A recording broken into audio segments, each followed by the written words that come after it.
अनंत कोटि ब्रह्मांड नायक सदगुरु भगवान के चरणों में कोटि कोटि वंदन, कोटि कोटि प्रणाम। सभी को हर हर महादेव, शंभो शंकर, जय बाबा की। और सभी को दीपावली की बहुत बहुत शुभकामनाएं। और बहुत ही आशा है कि अच्छी रही सबकी दीपावली। बहुत अच्छा लगा मुझे भी। काफ़ी कुछ थोड़ा सा कुछ ऐसा मानिए कि बस चुटपुट घटनाएं समाज में घटती है, उसके अलावा बहुत ही समाज के अंदर दीपावली अच्छी रही इस बार। और मौसम थोड़ा बदलाव रहा। बाकी सभी को बहुत बहुत साधुवाद, बहुत बहुत आशीर्वाद है। और कुछ लोगों ने सहयोग राशि भेजी, उसके लिए भी बहुत बहुत साधुवाद। और देखो, हम जब चारों तरफ समाज में देखते हैं तो बहुत चीज़ें दिखती है, विविधताएं दिखती हैं। हम भक्ति करते हैं, हम ईश्वर के रास्ते पर चलते हैं, लेकिन हमें अपनी दृष्टि को भी चारों तरफ रखना होता है। कहाँ कहाँ कोई ज़रूरत है या कहीं कोई आवश्यकता है तो उस पूर्ति हो तो ये बहुत अच्छा रहता है। एक दिन, उसी दिन की बात है, दीपावली के एक दिन पहले की, जब ऐसे तो काफ़ी जगह देखने को मिलता ही है कि एक साइड में बाबा का मंदिर बना हुआ था और एक स्त्री है जो वह पूजा पाठ करती है, मान लीजिए। और वो देखा तो मंदिर खुला था। दीपावली के एक दिन की पहले की बात है, जब सुबह जब मैं बाजार की तरफ जा रहा था कुछ बच्चों को लेके सामान दिलवाने के लिए, और वो जो पटाखे या कोई कपड़े वगैरह सब देने के लिए, उस वक्त नज़र पड़ी वहाँ मंदिर के पास में। तो एक मैया थी, बैठी थी चुपचाप। तो मंदिर खुला था, मैया बैठी थी, जोत हो रही थी, कोई था नहीं वहाँ पर। दुनिया इधर आ रही है, उधर जा रही है, अपने काम में व्यस्त है चारों तरफ। तो ये सब दृश्य आपको देखने को मिले तब आपको थोड़ा समझना होगा कि ईश्वर कहीं आस-पास ही है, लेकिन हमें समझने में थोड़ी दिक्कत होती है। तो मुझे लगा, देखो, कोई पूजा करती है, कोई बैठी है, तो आपको अनुभव होता है। मंदिर के आगे से निकलते हो तो कभी खाली हाथ नहीं निकलना चाहिए, कुछ देना चाहिए। तो वहाँ पर मिठाई और पैसे कुछ रखे बाबा के निमित्त मैंने। और ये एक आशा सबसे ही करता हूँ कि ऐसा कहीं नज़ारा हो तो कहीं कोई गरीब या कोई ऐसी आवश्यकता जहाँ लगे तो ये कर देना चाहिए। ये इसमें कभी पीछे नहीं देखना चाहिए, ना इसका कोई प्रतिफल जानना चाहिए। ईश्वर मुझे वहाँ ये नहीं दिखा कि बाबा के प्रसाद चढ़ा के नहीं चढ़ा, ये बाबा को मेला माला पहनाई नहीं, नहीं, मुझे वो स्त्री नज़र आई कि हाँ, वो मंदिर खोल के बैठी है, पूजा करती। कोई मंदिर में भला समयबद्ध कोई पूजा करता है तो हमें पता है कोई देने वाला उसको 5-10 हज़ार रुपये महीना देता होगा। लेकिन दीपावली का मौसम है तो अगर बच्चे साथ में मेरे हैं तो सभी, मुझे कुछ चीज़ें आवश्यकता है तो मुझे लगा वो उससे भी आवश्यकता होगी। ये आपको समझना होगा। तो उस आवश्यकता को, उसी को देखकर कुछ पैसे और कुछ मिठाई रखी मैंने कहा, यही कहा था कि बस बाबा के निमित्त है तो भिजवा देना चाहिए। ऐसा करके वहाँ रखवा दिया। तो ये चीज़ें आपको करनी होती है। बाबा वो नहीं खाते। अब वो मैया जब ले जाएगी घर पर, बच्चे खाएँगे और कुछ पैसे हैं उसके कपड़े या पटाखे लेगी, तो वो खुशी आपको अनुभव करनी है कि बस पीछे का दृश्य देखना है। कभी आँधी आती है तो हम देखते हैं आँधी आई है, नहीं आँधी नहीं। अगर आँधी आई तो पीछे कहीं से कहीं पानी उठा है ऊपर। तो ये आपको दृश्य पीछे का भान करना होगा। ये आपकी अनुभव शक्ति है। जब आत्मा के जब जो मूल है, मैंने कहा स्वभाव आत्मा के, उन स्वभाव में ये आप 5-6 स्वभाव बदलेंगे तब आपको ये अनुभव होगा कि आप पीछे की चीज़ देखोगे, बोलने के पीछे का रहस्य क्या है, या कहीं दिखने कोई दृश्य दिखता है उसके पीछे का क्या रहस्य, ये रहस्य तब आपको पता चलने लगेंगे स्वतः ही। इसमें कोई अलग से आपको कोई क्रिया नहीं करनी होगी। आपकी अनुभव शक्ति वहाँ कार्य करनी चाहिए, क्योंकि आप जब शांत होंगे और तो आपको पता चलेगा, प्रकृति का हलचल पता चलेगी, किसी को बोलने चालने की शैली के पीछे पता चलेगा क्या कारण है, क्यों करता है, ये सब चीज़ें आपको भान होने लगेगी। तो वैसे चीज़ों को आपको ध्यान रखना है।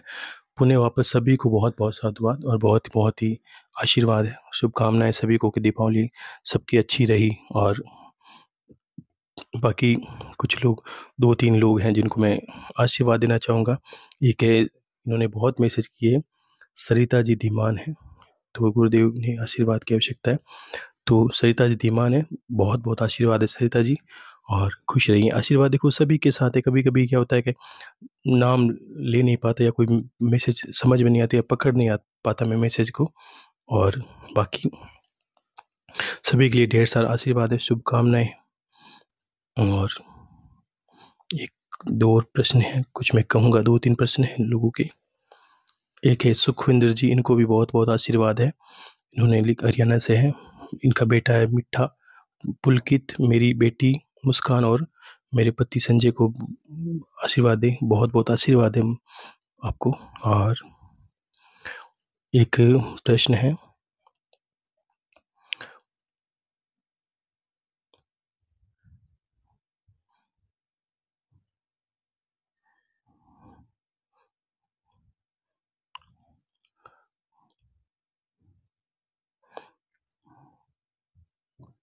कुछ प्रश्न मिल नहीं पा रहे थे।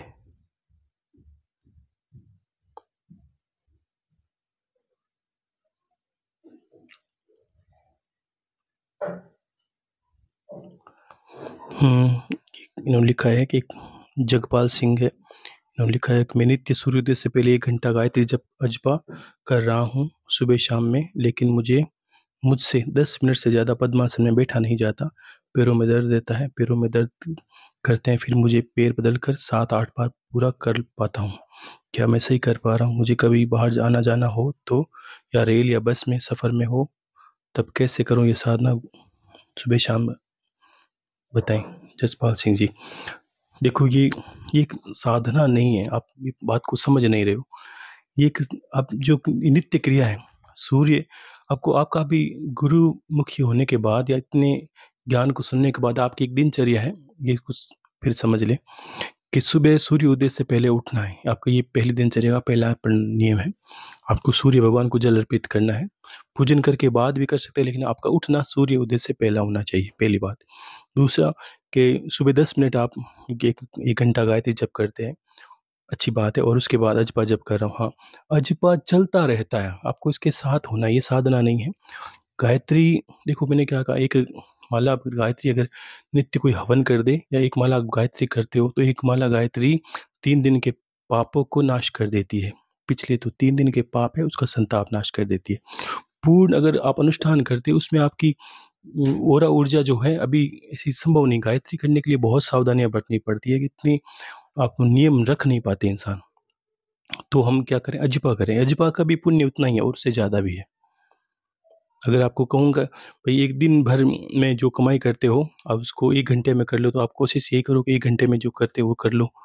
तो आपको अजपा चलता रहता है, उसके साथ होना है। एक गायत्री जप करते हो, एक माला सुबह, और उसके बाद अगर एक जिसके घर में गायत्री मंत्र जप एक माला हो जाए या जिसके घर में एक माला गायत्री हवन हो जाए, उस घर में नकारात्मकता कभी चाह के भी प्रवेश नहीं कर सकती। उस घर के कोई चीज़ को कोई नाश नहीं कर सकता। उस घर पे कोई तंत्र नहीं किया जा सकता। उस इंसान की मति भ्रमित नहीं की जा सकती। उस इंसान को कभी भी किसी दुष्ट शक्ति से अहित नहीं रहता। उस इंसान का मुकाबला कोई कर नहीं सकता। उसके तेज का सामना कोई कर नहीं सकता।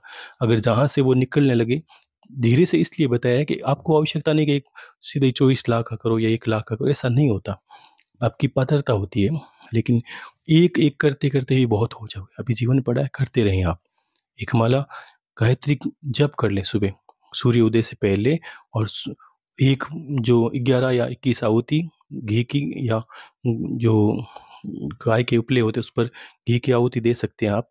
और अगर उसमें अगर उपले नहीं हो किसी के पास, तो नारियल के जो खोपरे होते हैं उसके भी ऊपर भी घी का अगर देते हो आहुति गायत्री मंत्र से 21 या 11, तो उससे भी आप समझोगे कि आपकी अंदर ओरा ऊर्जा अलग हो जाएगी।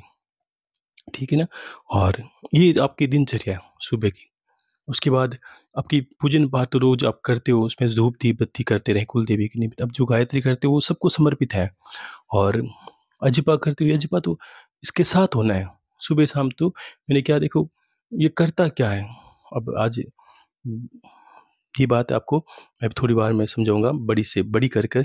लेकिन आप ये समझ लें कि आप जो इधर-उधर घूमते हो गाड़ी बस कहीं चले, आपकी साँस तो चल रही है। साँस चले तब तक इसको चलते रहना है। आप बस एकांत एकांत की आवश्यकता नहीं है। कोई कुछ कहे आप स्वतः ही एकांत हो जाओगे। इतनी बातें पिछली बार एक कहानी कही थी मैंने कहा, आप भीड़ में भी एकांत हो सकते हो। आपको बस अपना ध्यान रखना है, साँसों पे ध्यान केंद्रित करना है, कम बोलना है, कम लोगों से वाद-विवाद करना है। ये चीज़ें आगे आपके काम आएगी। तो आपको चलने-फिरने में कोई दिक्कत नहीं है। आप अगर आसन बदलते हो पैरों में, कोई दिक्कत नहीं है। कोई आवश्यकता नहीं है कि पद्मासन लगो, आप सिद्धासन बैठ सकते हो। नहीं तो आप एक सीधा सदासन है आप, जिसको आप नॉर्मल वो भाषा में बोलते हो सुखासन। आपकी आलती-पालती मार के बैठते हो, ये सुखासन है। ये भी आपके मायने रखेगा। 84 आसन हैं, उससे भी ज़्यादा हैं और 84 मेन आसनों में 3 आसन मेन हैं, ठीक है? और इसमें किसी भी आसन में आप खड़े होकर, उठकर, लेटकर, बैठकर, सोकर, ये आपको होश में रखने का मंत्र है। इसलिए कि मन सदा मन पे आगे बहुत बात करेंगे अभी हम, तो आपको ये करते रहना, आप चिंता ना करें कहीं पर उठते-बैठते आपको करना है। ये दिनचर्या आपकी, जो एक ऐसा इंसान गुरुमुखी हो, उसकी ऐसी दिनचर्या रहने पर उसके जो आगे भविष्य के जो मार्ग है सब खुलने लगते हैं। उसकी हर बाधा दूर होने लगती है। स्वतः ही उसको अलग से कोई मंत्र की आवश्यकता नहीं करने की, कोई तंत्र की नहीं करनी। कुलदेव की पूजन पाठ आपको बताया वो करते रहें। उसके अलावा एक माला गायत्री जप की और आहुतियाँ, देखो हवन का बहुत प्रभाव है। अभी मैं बताऊँगा किस तरह। तो आप समझ लिया आपने। और एक प्रश्न है, आदर्श कुमार इन्होंने लिखा है, अखंड ब्रह्मांड नायक गुरुदेव के चरणों कोटि-कोटि प्रणाम। गुरुजी मेरा प्रश्न है, मैं किसी दिन जो हम आपने बताया हुआ है कर्म करना है, साँसों ना हो पाए शुभ करने के लिए वह दिन छूट जाता है तो उसी दिन में 1 घंटा बढ़कर घंटा बढ़कर करना चाहिए, फिर उसको रहने देना चाहिए, 1 घंटा ही करना चाहिए। देखो अब यही बात आप बार-बार कर रहे हो, मैं समझा रहा हूँ आपको कि जो साँसों की चीज़ें हैं, इसको समझिए दोहे में कि माला जपूँ न कब कर जपूँ और मुख से कहूँ ना राम, राम हमारो हमें जपे हम पायो विश्राम। विश्राम का अर्थ क्या है? जैसे मैं अभी आपके पास बात कर रहा हूँ आपसे और मेरी साँसें तो चल रही है, मैं इसका ध्यान करता हूँ इस पर। ये एक ध्यान की पद्धति है। शुरू-शुरू में 1 घंटे इसलिए बोला था अभ्यास करने का कि आपकी लत लग जाए। ये लत किसको लगानी है? शरीर को लत कभी नहीं लगती। शरीर तो कभी लत लगाता ही नहीं है। शरीर को चलाने वाला है मन और मन को चलाती है इंद्रियाँ, ठीक है? अब शरीर को बिठा के मन को माला में लगाना होता है। अब ये आवश्यकता नहीं कि आपको उसको 1 घंटा करो, ये तो दिन भर ये आप अभ्यास के लिए 1 घंटा बताया था। बाकी आपको ये छोड़ना ही नहीं है, करते ही रहना है, करते ही रहना है और आपको बस ये चीज़ें अपने आप आपको पता चल जाएगी और अब आज मैं आपको बात बताऊँगा उसमें आपकी सारी शंकाएँ दूर हो जाएगी। ये साँसों चलता रहना चाहिए। ये आपका मूल है, जीवन का सार है और इसको बंद करना ही नहीं होता है। और एक प्रश्न है राजेंद्र शर्मा जी, गुरुदेव के चरणों में कोटि-कोटि प्रणाम। परमित सभी को प्रणाम। राजेंद्र शर्मा भरतपुर राजस्थान से, गुरुदेव आपके मार्गदर्शन में मैं सुबह-शाम ध्यान लगाने का प्रयास कर रहा हूँ। आपने अमृतवाणी में बताया कि ध्यान करते समय साँस लेनी है और छोड़नी है, साँस पर भी ध्यान देना है। सो हम की ध्वनि साँस की आवाज़ के साथ स्वतः ही निकलेगी। ध्यान के समय अपने इष्ट का नाम उच्चारण मन में चलता रहता है। क्या ध्यान के बाद भी नाम उच्चारण करना जारी रखूँ? साँस लेने छोड़ने पर ही ध्यान केंद्रित रखूँ क्योंकि मुझे नाम उच्चारण का पूर्व से अभ्यास हुआ है। देखो, जब नाम उच्चारण करते हैं, ये उच्चारण ही है। अब इसमें जब आपको भाव रखना है। जैसे मैं कहता हूँ बस मुझे महादेव प्रिय है, बस महादेव मेरे इष्ट हैं, बाबा इष्ट हैं। तो मेरा सो पर ध्यान केंद्रित होता है, तो मेरे हृदय में एक छवि बनती है कि बस मुझे सो करते ही महादेव दिखे या बाबा दिखे, जो आपके इष्ट हैं।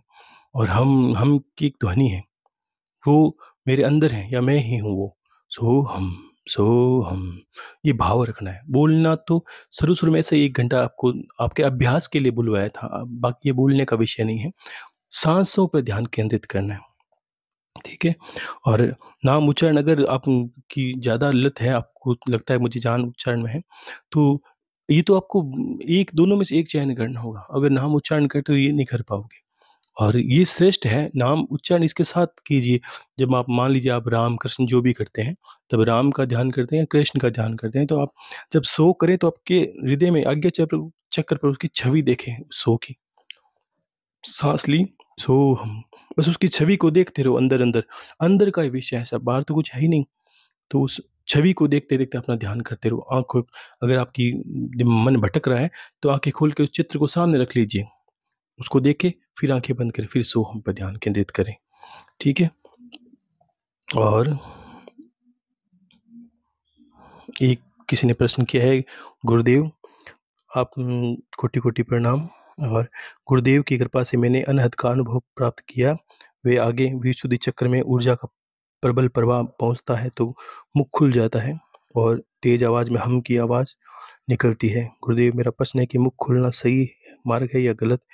मैं आगे आज्ञा चक्र की तरफ आगे बढ़ना चाहता हूँ, लेकिन मुझे मुख खुलने से घबरा जाता हूँ, आगे बढ़ नहीं पा रहा हूँ।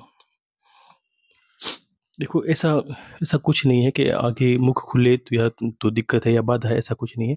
अगर कभी-कभी ऐसा होता है कि विशुद्धि चक्र में हम जाते हैं, ऊर्जा जहाँ प्रवाहित होती है, उस चक्कर में हलचल होती है तो मुख खुल जाता है, तो कोई दोष नहीं है इसमें। आप इसमें भी अपना कार्य कर सकते हैं। ऊर्जा तो बढ़ेगी, अगर आपको जहाँ रास्ता दोगे ना, तो वहाँ कोई ऊर्जा एक प्रवाह की बहती है। जब आप में उसमें केंद्रित जिस चक्र पे केंद्रित होकर आप ये हर कला वहाँ हर क्रिया वही कार्य करती है। अगर मैं सोहम करता रहूँगा और मूलाधार मैंने ये ध्यान कर लिया, बस मेरे मूल के आधार में एक देवी है या एक शक्ति है या कोई एक देव है जो आपने इष्ट माना, उसको मानकर और सोहम, सोहम करते रहा, तो ये बहुत विधियाँ हैं, लेकिन उसमें अब मैं मूलाधार पे ध्यान केंद्रित करके सोहम करूँगा और मूलाधार में अपने इष्ट की छवि देखनी चाहूँगा बार-बार। तो ये क्या होगा, मूलाधार में हरकत होनी शुरू हो जाएगी। फिर स्वादिष्ठान में ऐसे करके हर चक्र पर ध्यान अगर 10-10 मिनट करते हैं, एक-एक दिन अलग-अलग चक्र पर करते हैं, तो भी हमारे शरीर में जागृति तो होती है। और ये बहुत अलग-अलग विषय हैं सारे, और बाकी बहुत अच्छा कर रहे हो आप, करते रहें आप, अभ्यास आपका सही है। और बहुत ही कुछ प्रश्न हैं लोगों के।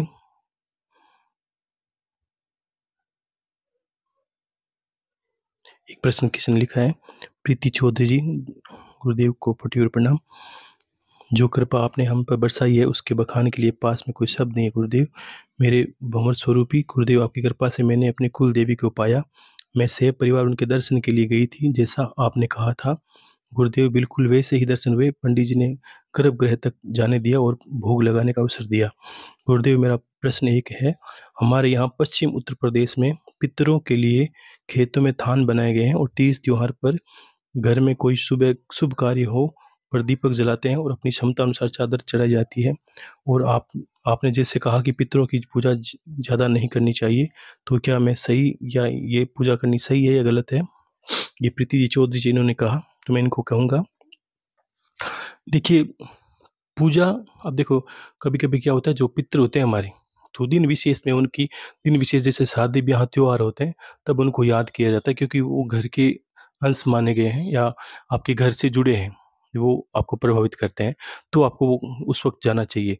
जिसे पितृपक्ष है उस वक़्त उनको कभी नहीं भूलना चाहिए, उनके निमित्त कुछ करना चाहिए अगर वो थान स्थान बने हैं। और दिन विशेष है, अगर शादी त्योहार कोई आपको लगता है जैसे शुभ कार्य होते हैं तो लोग करते हैं, बिल्कुल करना चाहिए, उस वक़्त करते रहें। पूजा मना इसलिए की है कि ऐसा नहीं हो कि वहाँ जाके उनकी माला फेरने लगें। लोगों को ऐसे बहुत भ्रम है जो सिर्फ़ पितरों पे आश्रित हो जाते हैं कि वे पितृ ही सब कुछ करने वाले हैं, या पितृ को थान पे बैठे रहते हैं, दिन भर माला फेरते हैं, या पितरों का दिन भर दीपक आपको दिन विशेष को छोड़कर, इसलिए परमात्मा ने या पुराणों में पहले ही कहा गया है कि पितृपक्ष बना दिया है। उस वक़्त याद करें, और अन्यथा आपके घर पे कोई शादी विवाह हो तो उनके निमित्त ज़रूर कुछ न कुछ कार्य किया जाए, और आपको ज़्यादा करने की आवश्यकता नहीं है, यही तक आप करें, ठीक है? खुश रहिए। और आगे मैं आपको बहुत ही अपने हिसाब से कुछ चीज़ें बता रहा हूँ कि अभी जो कुछ प्रश्न छोटे-मोटे आ रहे हैं लोगों के, ये प्रश्न क्या है? देखो, थोड़ा ज्ञान को बहुत ऊपर स्तर पे आके समझे आप, कि अब आप नादान नहीं रहे, आप थोड़ा समझदार हो गए हो, इतना बहुत कुछ सुनने के बाद में। जब आपको ये बात समझनी है कि इंसान का परम ध्येय क्या है, कि ईश्वर की प्राप्ति, ये परम ध्येय है। आत्मा का परमात्मा से मिलन, मोक्ष मुक्ति की प्राप्ति, ये उसका परम लक्ष्य है, आत्मा का परम लक्ष्य है। लेकिन माया के अधीन होकर हम जब इस संसार में आते हैं, तो हम सिर्फ मायापति बनना चाहते हैं, या माया के अधीन ही रहकर सब कुछ कार्य करते हैं और माया में लिप्त होने लगते हैं, और हमें समझ नहीं आता कि हम कोई इसके उपरांत भी कोई कार्य करें कि खाएँ-पिएँ, परिवार चलाएँ, उसके उपरांत भी हमारा कोई कार्य है कि नहीं संसार में, ये हम जान नहीं पाते। और जब गुरु कृपा होती है हम पर तो हम ये विधि को जानते हैं और हमारे आत्मा के स्वभाव में बदलाव आता है और हम धीरे-धीरे एकांकी और ज्ञान की तरफ आकर्षित होते हैं, गुरु की तरफ आकर्षित होते हैं और हमारे जीवन का लक्ष्य कुछ अलबेला-सा, अलग-सा बनाते हैं। कैसे? कि हमें भक्ति भाव करना है, परमात्मा की प्राप्ति करनी है और ये संसार जो हमसे जुड़ गया है, इसको भी चलाने का कार्य हमारा ही है। अगर एक क्षण के लिए सभी लोग घर परिवार त्याग दें और ऐसा कहें कि हम तो सिर्फ मोक्ष और मुक्ति के मार्ग पर चलेंगे, तो आप अनुभव करोगे कि क्या होगा कि जीव-जंतु तक भूखे मरने शुरू हो जाएँगे। क्यों? कि सबने तो अर्थ का मार्ग छोड़ दिया है, कमाने का मार्ग छोड़ दिया, परिवार को चलाने का मार्ग छोड़ दिया है और जीव-जंतु कितने आश्रित हैं। एक इंसान अगर आप घर के मुखिया हो तो आप सोच सकते हो आप पर कितने जने आश्रित हैं। तो ये कोई ऐसा मार्ग नहीं है कि आपको इसके लिए कोई कपड़े धारण करने पड़े, कोई लंबी दाढ़ी जटा बढ़ानी पड़े या कोई परिवार छोड़ के आपको कहीं जाना पड़े। भगवान कृष्ण परिवार के साथ रहकर योगेश्वर हैं। सब ईश्वर हैं और बहुत योगियों की कथा सुनोगे तो आपको पता चलेगा कि सभी पारिवारिक से जुड़े हैं, धर्म ध्यान सब करते-करते तो ये एक मार्ग ऐसा है भक्ति का, योग का। अगर ठीक है आपके पास कुछ है नहीं या कोई आपने वो शुरू से ही मार्ग छोड़ दिया है या कोई आप परिवार से कोई ज़िम्मेदारी पूरी कर रखी है, तो वो संन्यास मार्ग अलग हो जाता है। अन्यथा ऐसा कोई वर्णन नहीं है कि आपको छोड़ के कुछ करना पड़े। अब यहाँ पे आते हैं, तो 2 विधि है। एक हम भक्ति करते हैं, मैंने कहा ना एक भक्ति मार्ग है, जिसमें हम दिन भर झोल मजीरा या भक्ति भाव पूजा पाठ करते रहते हैं और ये कामना करते हैं कि ईश्वर की प्राप्ति हो। उसमें भी हम अब उसमें थोड़ा दिक्कत है अभी समय के अंदर कि योग के बिना भगवान ने कहा ना ये पिछली अमृतवाणी में बात आई थी कि योगी हो और ज्ञानी ना हो तो योग सिद्ध नहीं है और ज्ञानी हो और योगी नहीं हो तो भी योग सिद्ध नहीं है। तब परम ज्ञान की प्राप्ति करके हम जब योग का अनुसरण करते हैं गुरु के कहे अनुसार, अब योग करता क्या है कि हमारी आत्मा को परमात्मा से मिलाने का काम योग का है। यही मुक्ति है, यही मोक्ष है, यही हमारा परम लक्ष्य है। तब हम क्या होता है कि हम एक संसार में रहते हैं। अब क्या करते हैं कि संसार में तो हम हमारा नियम जो है या हमारी दिन दिन की शैली है वो बदल गई है, सारी उलट-पुलट हो गई है, अस्त-व्यस्त कर दी है। देखा पिछले वर्षों में लोगों को कितनी बीमारियों ने घेर रखा है। कारण क्या है कि नियम खंडित हैं। आप समझे कैसे? ये खंडित ऐसे हैं कि पशुओं को देखिए, कोई बीमारी नहीं ज़्यादातर व्याप्त नहीं है। कोई इत्तेफ़ाक़न आ गई, अब आ गई तो आ गई, बाकी आप समझिए कि बहुत कम बीमार हैं। सब अपना जीवन जी रहे, सिवाय मनुष्य को छोड़कर, क्योंकि उसको पता ही नहीं है, उसको कब खाना, कितना खाना, क्यों खाना, कैसे खाना और क्या खाना? क्या उसके लिए उचित है, क्या अनुचित है, वो जान ही नहीं पा रहा है। वो तो उसके जहाँ हाथ चलते हैं वहाँ मुँह में डाल लिया, जो चीज़ें वो डाल ली कि हाँ, रोटी-पानी मिली कि हाँ, रोटी-पानी सही है, मांस-मदिरा मिला वो भी सही है। लोग वहाँ तक तो कितना गलत हो जाएगा, लोग मुँह में दिन भर तम्बाकू चबाते रहते हैं और दिन भर ये बहुत घृणित कार्य है और दिन भर थूकते रहते हैं। आप सोचिए कि ऐसे भी जो पृथ्वी माता है किस पर कितना अनाचार करते हैं। वो उसके उपरांत 2-2 मिनट में लोग थूकते हैं और पूरी धरती को लाल कर दिया। कहीं जाएँ, कहीं कैसा हो, दिन भर चबाते रहते हैं। उनको पता ही नहीं है कि वो अब मनुष्य हैं, कि पशु हैं, कि वो है क्या? ऐसी उनकी वृत्ति हो गई है। अब वो इंसान उन्होंने किया क्या है? उन्हें पता ही नहीं है कि वो मनुष्य हैं कि नहीं, वो मनुष्य से पशु योनि में चले गए। पशु भी उनसे अच्छे हैं। वो उनको पता तो है इनको खाना क्या है। घास के लिए घास खाते हैं, रोटी वाले रोटी खाते हैं, मांस खाने वाले मांस खाते हैं। उन्होंने अपने नियम नहीं छोड़े, मनुष्य ने सारे छोड़ दिए। तब योग में विधियाँ आई कि यम नियम से पालन करें। यम नियम क्या है? ये आपको बताता है कि आपको कब खाना, कितना खाना, संयमित जीवन जीना। यम, नियम, आसन। आसन आपको एक टिक कर बैठना एक जगह। प्राणायाम जो आप कभी करते हो, श्वासोच्छ्वास, प्राणायाम। उसके बाद प्रत्याहार, एक शब्द आता है प्रत्याहार। अब यम, नियम, प्राणायाम आपने सुना, ये प्रत्याहार शब्द को थोड़ा विस्तार से कहूँगा। देखो ये प्रत्याहार है, परित्याग और आहार। यानी कि आहार है उसको एक तो आहार होता है लेना और प्रत्याहार का मतलब निगलना, वापस छोड़ना, उसको छोड़ देना। अब जो प्रत्याहार है, ये हमें सिखाता है कि आपको क्या-क्या छोड़ना है। और पूरी जितनी भी आप समझते हो योग है, क्रिया योग है, जितना भी दुनिया में आप आज आपको देख रहे हो, सिवाय भक्ति को छोड़, भक्ति का रास्ता अलग है, सब छोड़कर तो आपको ये पता चलेगा कि आपको एक चीज़ों को छोड़ना है। छोड़ने का अर्थ समझिए आप। तो प्रत्याहार का अर्थ यही निकलता है कि कुछ चीज़ छोड़ना। हम हमारी इंद्रियों ने बहुत चीज़ें पकड़ रखी है। मन अधीन है इंद्रियों के, और जितने भी मार्ग बताए अभी मैंने, ये सब मार्ग क्या करते हैं? एक ही कार्य करते हैं कि मन को कंट्रोल करना है। मन को कंट्रोल करते ही आपको सारी चीज़ें अष्टांग योग सिद्ध हो जाएगा, जिसको आप राजयोग में कहेंगे ध्यान, धारणा, समाधि, प्रत्याहार। ये सब कुछ, वो सब कुछ होने लगेगा जो आप चाह रहे हो, जो कुछ दुनिया में आपने सोचा है, धर्म, अर्थ, काम, मोक्ष, सब कुछ प्राप्त होने लगेगा। इस मन पे टिका है सब कुछ। और माला का अर्थ, इस माला भी इसीलिए करते हैं, मंत्र भी इसीलिए करते हैं, सबके आगे मन जुड़ा है। माला, मन, मंत्र, ये क्या है? ये आपके मन को एकाग्र करने का कार्य है। जहाँ भी मन को लगाया, मन अब लगे कैसे? मन को इंद्रियों के पीछे भागता है, तब संयोगियों ने इसे बनाया कि यम नियम से शुरू करो, ताकि इंद्रियों को सीमित करो। कम खाना, उचित खाना, क्या नहीं खाना, तामसिक चीज़ें खानी, नहीं खानी। इससे क्या होगा कि मन कम भटकेगा। मन को हम क्या करें? एकाग्र ला रहे हैं। अब प्रत्याहार में क्या होता है कि हम 2 तरह की चीज़ें, उगलना, एक तो निगलना, कोई चीज़ खा लेना, और प्रत्याहार का अर्थ निकलेगा उगलना, वापस निकल देना। अब क्या-क्या चीज़ें निगलनी होती है? ऐसा नहीं कि खाना खाया फिर उल्टी कर दी, ऐसा नहीं। अगर कहीं पेट के अंदर गलत चीज़ें पड़ी है तो अच्छी, अगर कोई घी, कटोरी में घी डालना है तो पहले उसमें जो कूड़ा-करकट है वो निकालना पड़ेगा। तो वैसे ही हमारे अंदर क्या है, आप एक गौर से सुन लें कि ईर्ष्या हमारे अंदर विराजमान है।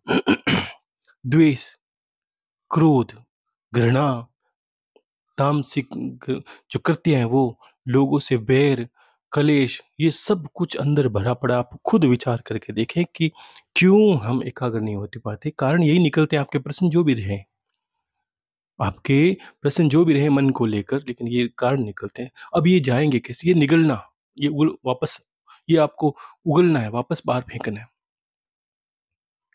वापस कैसे? कि आपको बस ये विचार करना है, आज के बाद मैं घृणा नहीं करूँगा। आज के बाद क्रोध नहीं करूँगा, आज के बाद मैं वैर नहीं करूँगा। तो आपका प्रश्न है, गुरुदेव वैर कैसे नहीं करें? किसी से ईर्ष्या कैसे नहीं करें? कोई शराबी है, तो हम उससे ईर्ष्या क्यों नहीं करें? हाँ, ये भी बात सही है, क्योंकि शराबी हम बैठना नहीं चाहते, हमें पता है वो गलत शब्द बोलेगा।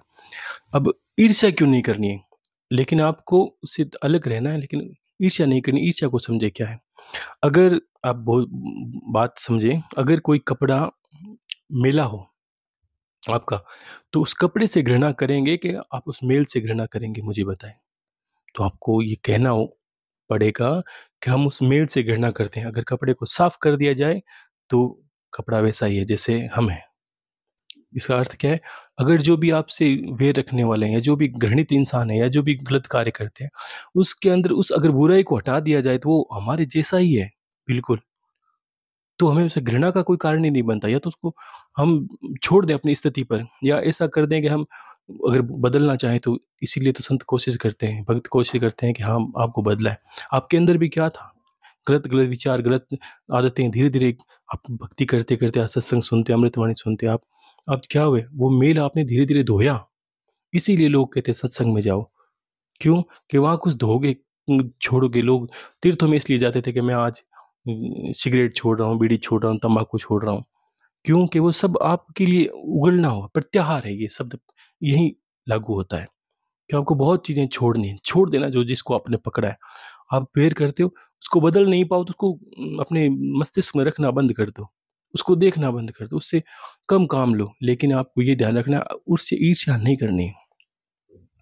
ईर्ष्या बहुत बड़ा कारण बन जाता है। द्वेष, क्रोध, ये क्या, ये मन को बहुत भ्रमित करते हैं। अब इतनी चीज़ों को जब छोड़ देते हो, तब मन आपका धीरे-धीरे और ज़्यादा एकाग्र होने लगता है। क्यों?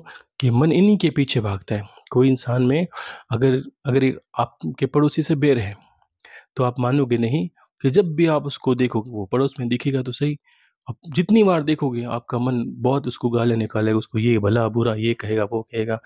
तीसरे आदमी मिलोगे तो भी आप उसके बारे में बोलोगे, ये वो सही नहीं है, वो ये नहीं है, वो ये नहीं। तो ये एक ईर्ष्या या क्रोध या घृणा आपको कहाँ कितना आपका समय व्यर्थ कर रही है, वो आपको करना नहीं है। आपको बस यही ध्यान रखना है, मेरे पास समय नहीं है, बिल्कुल भी नहीं है।